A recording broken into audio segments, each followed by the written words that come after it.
In June of 2002, the UN released a study. Written by a group of Arab scholars, it was an unrelenting indictment of social, economic, and political backwardness in the Arab world, and was widely acclaimed in the West. The conclusions of the UN report have formed the basis of conventional wisdom in policy-making circles. But by lumping a large number of Arab countries together, the Arab Human Development Report of 2002 gives an undiscriminating and outdated picture of Arab progress.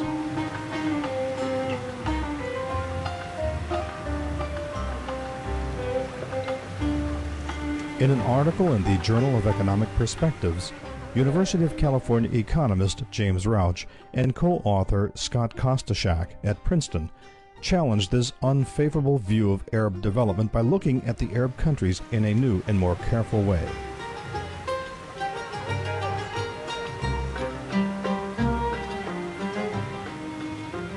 When the UN report came out, it was picked up by the media and given tremendous publicity. So there were articles in the very influential Economist magazine asking what went wrong with the Arab world, why is it so far behind the times?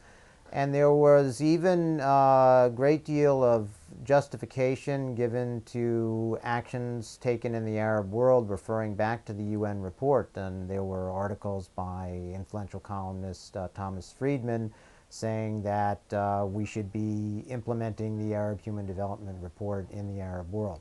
So it was quite an important document. It was written by Arab scholars. It was a really no-holds-barred denunciation of all the faults of the Arab world. And when I read these things as a specialist in international trade and economic development, what I thought initially was, what's wrong with this picture? Because I have been looking at these countries in the context of the Third World in general for many years, and the Arab countries had never been singled out as being basket cases for socioeconomic development. Rather, in some cases, Egypt, for example, they were even singled out as having had relatively successful economic growth and socioeconomic development overall. So it was a shock to me to see that suddenly the Arab countries were the basket cases of the world. And that led me to be really interested in going into the statistics and investigating exactly what the truth was in this area. So the first thing that came to my mind was that one needed to break the Arab world up into three pieces, because if one looks at a map of the Arab world, one sees that some of it is in sub-Saharan Africa, some of it is enormously rich in oil resources, and then there's a remainder, mostly located around the Mediterranean, which is very much like any other country. And if you don't break those pieces up, if you lump them all together, you wind up not comparing apples to apples if you want to think about the Arab world compared to other parts of the developing world. In the study, the sub-Saharan group of countries includes Comoros, Djibouti, Mauritania, Somalia, Sudan, and Yemen.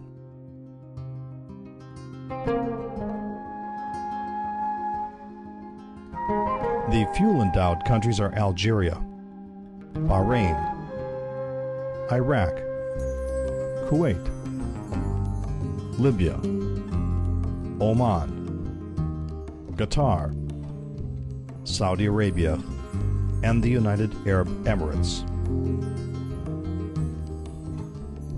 The remaining countries, the Arab Mediterranean, are Egypt, Jordan, Lebanon, Morocco, Syria, and Tunisia.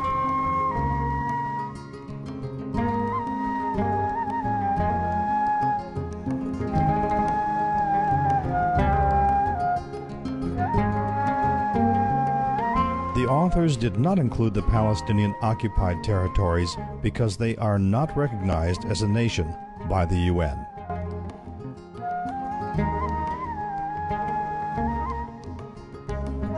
So in particular, if we look at sub-Saharan Africa, We know that it suffers very much from tropical diseases such as malaria. This is also true in the sub-Saharan part of the Arab world. If we look at the oil countries, oil has often been thought of as a culprit in economic development, surprisingly enough, because it draws resources and skilled labor away from manufacturing, where people think the best growth prospects are located. So we need to really be comparing Arab sub-Saharan Africa to the rest of sub-Saharan Africa, and the Arab oil countries to the rest of the oil countries, and then the remainder of the Arab world grouped around the Mediterranean to the rest of the world, or perhaps even to the Mediterranean parts of the rest of the world. And this is what I tried to do in my study. Then I took the title of the UN report, which was Arab Human Development Report, and looked at the UN Human Development Index itself. So the UN Human Development Index has three pieces to it. One is life expectancy, so how long are people expected to live in any of these countries. Second is educational attainment. And third is income.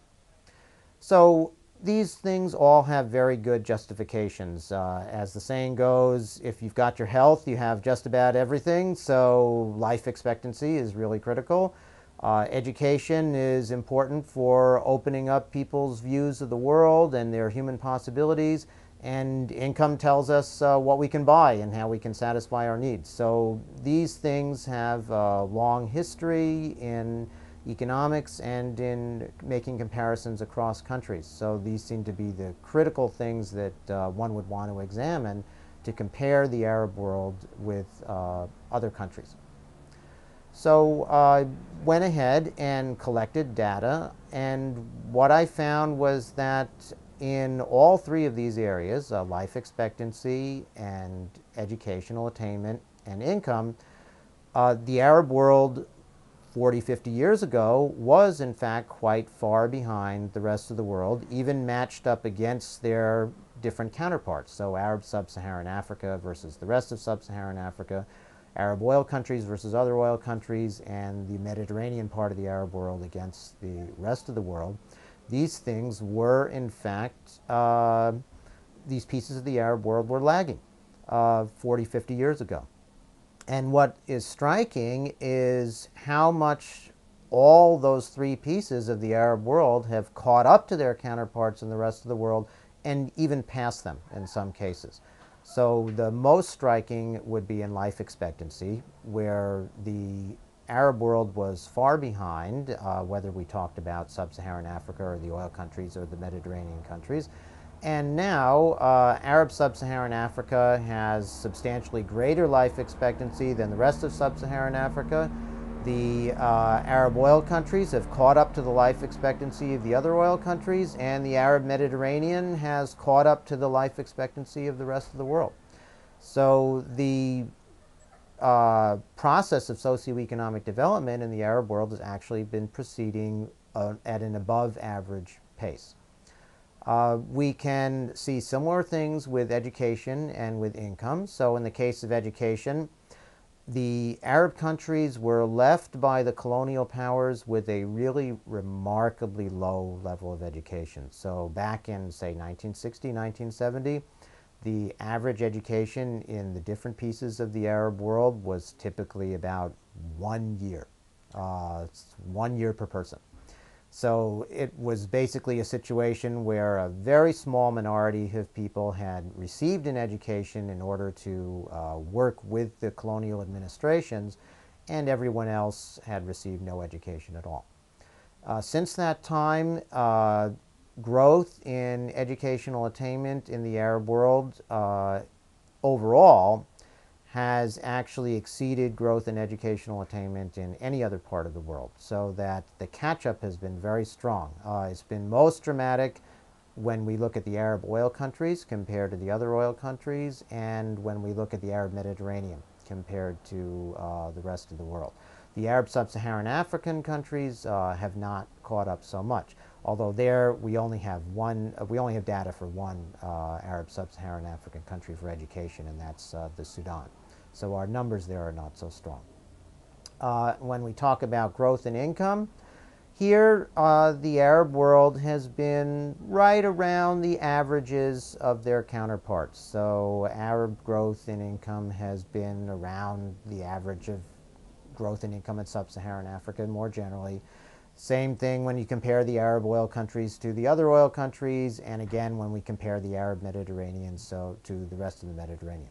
So I'd say if there's any part where of socioeconomic development where the Arab countries have not moved ahead at an above average pace, it would be in growth of income. They've pretty much matched the rest of the world in that respect. And that's certainly a problem. If the Arab Mediterranean is going to catch up to the other side of the Mediterranean, the northern side, what we would call Southern Europe, countries like Spain, Portugal, Greece, they're going to have to grow faster than they've been doing. And that's going to require some vigorous economic reforms. And we don't know yet whether that's going to take place. So there are problems, for sure, but basket case, not even close. Yeah.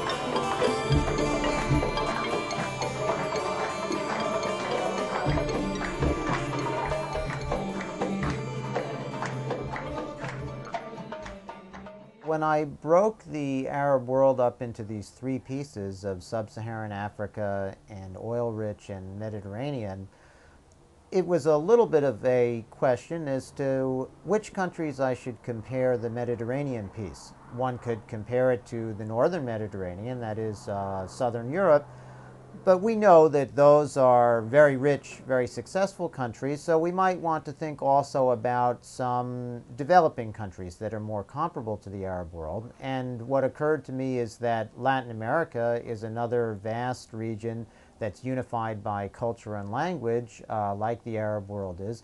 So those would be my two comparisons. We have a developing world comparison, Latin America, and then we have what we might think of as the aspirations of the Arab Mediterranean, what they could possibly achieve, which would be southern Europe.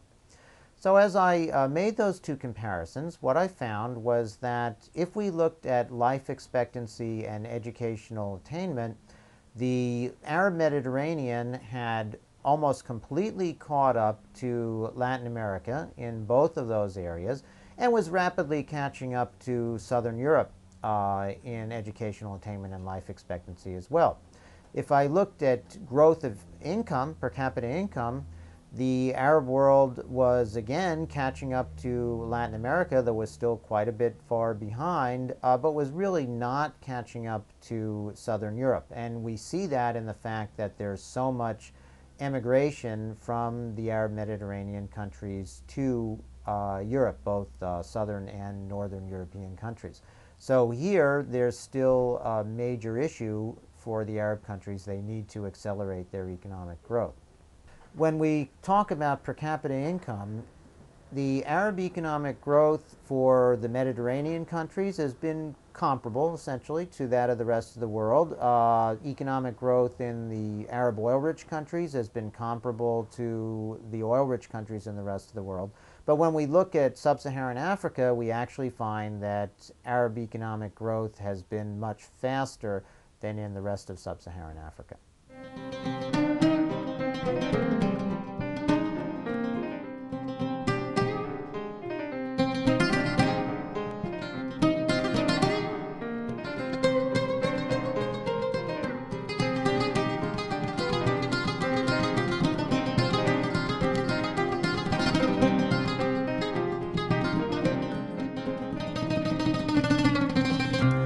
We've developed a very negative stereotype here in the United States and also in Europe about treatment of women in the Arab world. And much of that comes from Saudi Arabia, where we know that women are not allowed to drive, women cannot go out in public without their hair being covered. What we don't quite realize is that Saudi Arabia is the only one of the 21 Arab countries in which that's true. That is, in every other Arab country, women are allowed to drive and they are allowed to go out with their hair uncovered. Now, if we want to turn to numbers about how women are treated and we want to quantify discrimination against women, two things that are very often used are what are called gender gaps in educational attainment and in participation in the labor force, going out of the home to work. There's no question that in the past, educational discrimination against women was very strong in the Arab world. So girls went to school much less than boys do. What people don't realize is that that's actually a thing of the past. So if one looks at the statistics for Arab countries now, and this is true whether we go to Arab sub-Saharan Africa or the Arab oil-rich countries or the Arab Mediterranean, that enrollment in school between girls and boys is now about equal in the Arab world. And in fact, if we go to higher education, to university, in the oil countries, there are actually more women enrolled than men. So the educational gender gap has been largely eliminated in the Arab world as of today. Now, if we talk about the gap in labor force participation, that is, how much do women work outside the home compared to men, that gap has not gone away. This is one area in which the Arab world really is strikingly different than the rest of the world. So women stay at home to a much greater extent than men do. So we investigated this further and asked why. Why is this happening in the Arab world? And one's first hypothesis is to look to religion and say, well, this is probably because the Arab world is predominantly Muslim and Muslim women tend to stay at home rather than go out and work outside the home. And we can address this question by comparing the Arab countries to other Muslim countries. So only about 30% of all Muslims in the world live in the Arab world. The largest Muslim countries are actually not Arab countries. Indonesia, Pakistan, Bangladesh are the largest Muslim countries. So we have plenty of Muslim countries to compare the Arab countries to. And it turns out that when one does that, one finds that it is not particularly Islam that is associated with women staying at home rather than participating in the labor force. It's actually being Arab itself. So this is really an Arab cultural phenomenon that even within the Arab world cuts across religious lines. So even the members of the Christian minority in the Arab world, women there also tend to stay at home much more than women in other countries.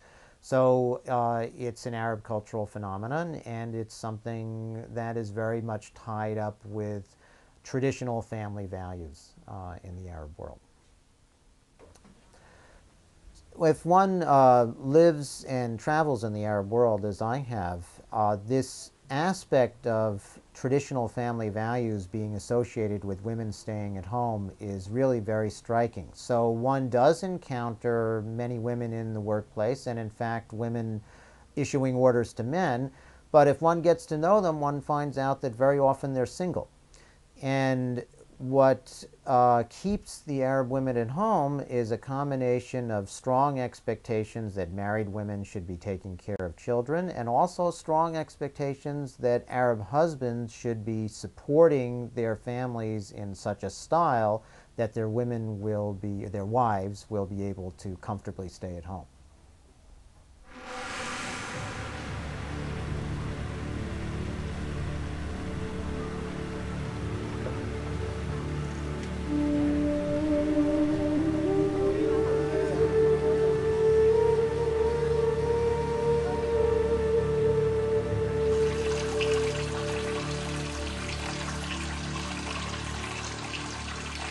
One might argue that even modest population growth of 1% per year is going to be too rapid for the Arab world. And the reason is that the Arab world is one of the most water-scarce regions on the planet.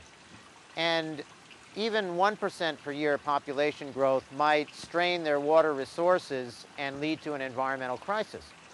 Well, so far there's no sign that Arab population growth is outstripping their water supplies. In fact, the Arab world, across all three parts has been able to steadily increase the access of their population to improved water supply.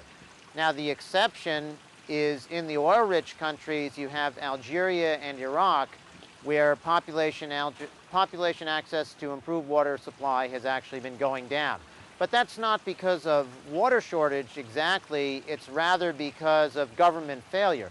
So in Algeria, you have a long-running civil war, and of course we all know about the Iraq War and the crisis of governance that that's created. So far, what we see is the water engineering feats of the Arab world have been able to keep water access ahead of population growth. And what we see for the future is that as the Arab world continues to industrialize, more and more water resources will be released from use in agriculture and therefore available for people living in cities.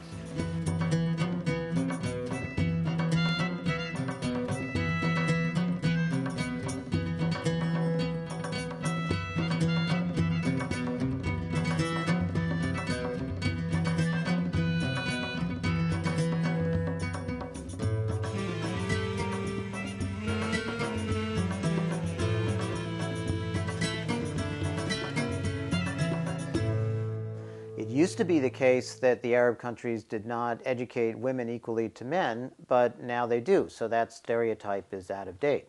But one stereotype that is not out of date is that Arab countries are not democracies. And this is something that remains true right across the three Arab worlds that we've discussed. It's true in Arab sub-Saharan Africa, true for the oil-rich Arab countries, and true for the Mediterranean Arab countries. The only Arab democracies today are Lebanon and Comoros, which is a small, rather remote island. Now we can ask why? Why have the Arab countries not been able to transform themselves into democracies? And one possible answer is that this is a problem of the Muslim majority countries more generally. So this can be addressed just statistically by asking whether having a large Muslim population predicts low democracy, and whether the Arab countries add anything to that predictive information.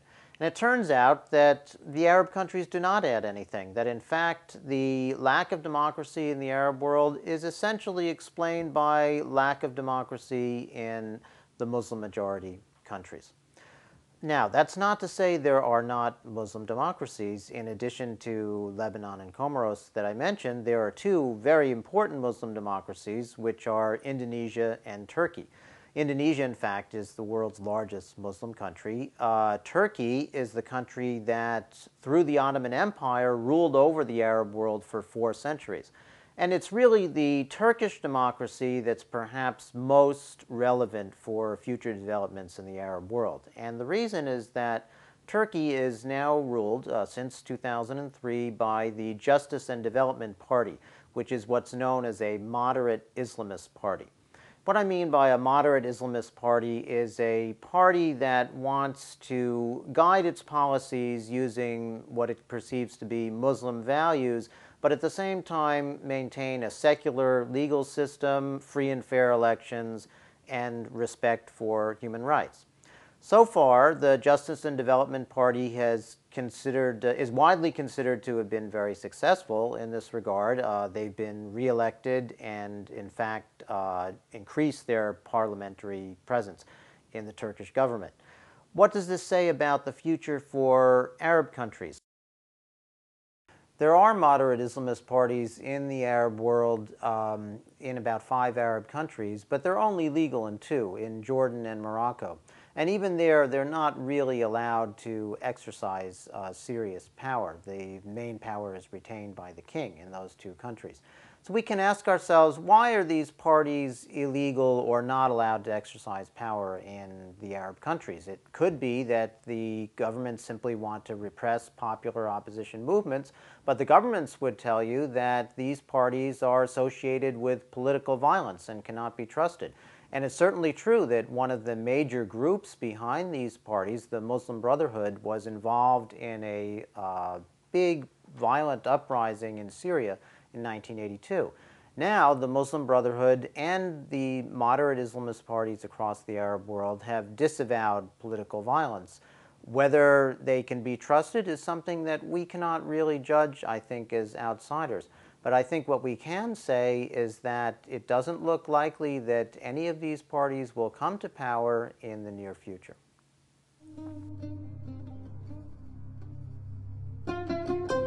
The authors of this study discovered that the diversity within the Arab world is as great as in the entire rest of the world put together.